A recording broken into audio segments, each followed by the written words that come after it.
For any parent, this is one of the biggest, most difficult questions you'll ever face. It's a choice that goes way beyond just picking a place on a map. It really defines the kind of life your child is going to lead. So today, let's get into it. Australia versus the USA. Which one is the right fit for your family? And this question, this really cuts right to the heart of it all, doesn't it? Because we're not just comparing two countries. We're comparing two completely different philosophies, two different kinds of gifts we can give our kids. Are we giving them a life of peace and tranquility, or a life of almost unlimited ambition? Let's unpack what each of these paths really means. All right, first up, let's take a look at the Australian horizon. The story here isn't one of explosive, breakneck speed. It's about something else, something many people find much more valuable, a journey that's built on a foundation of peace and real solid stability. So what does that actually look like day to day? Well, life in Australia is almost always described as peaceful, very family first. And that's all held up by a super stable social and political system.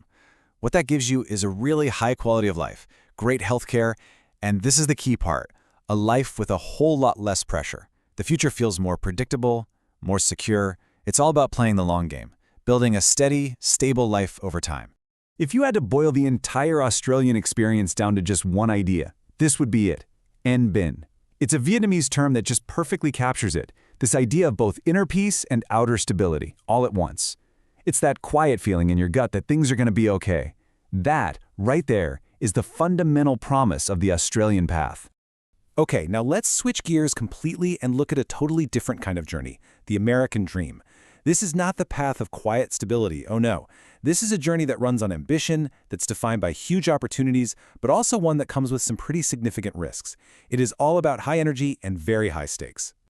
Look, the pull of the United States is obvious. The chance to earn a really high income, the sheer number of career opportunities, in a lot of fields, it's just unmatched anywhere in the world. But, and this is a big but, it doesn't come easy. It all happens in this environment of just intense, non-stop competition. The pressure is always on, the risks are high, and the goal is often about getting successful fast. And sometimes that can make long-term stability feel a little shaky. This really breaks it down perfectly. Think of it like an equation, a fundamental trade-off. On one side, you have these incredible rewards, huge opportunities, the potential for a lot of wealth. But on the other side of the equation, there is always a price to be paid: high risk and just relentless pressure. In America, you really can't have one without the other. So, here we are at a crossroads. We've seen the calm horizon of Australia and the towering mountain of American opportunity. Let's put these two paths right next to each other and really get clear on the differences.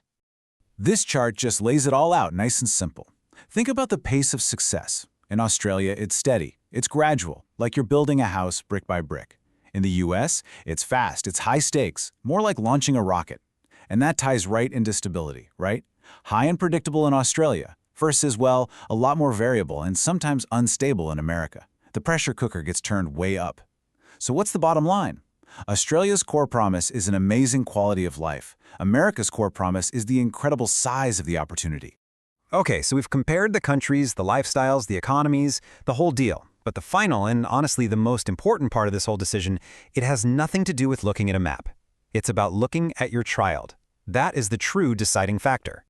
So after all of this, after weighing peace against potential, what should be your actual compass? What's going to guide you to the right choice? Is it your own dream? Is it about money? Or is it something else, something deeper?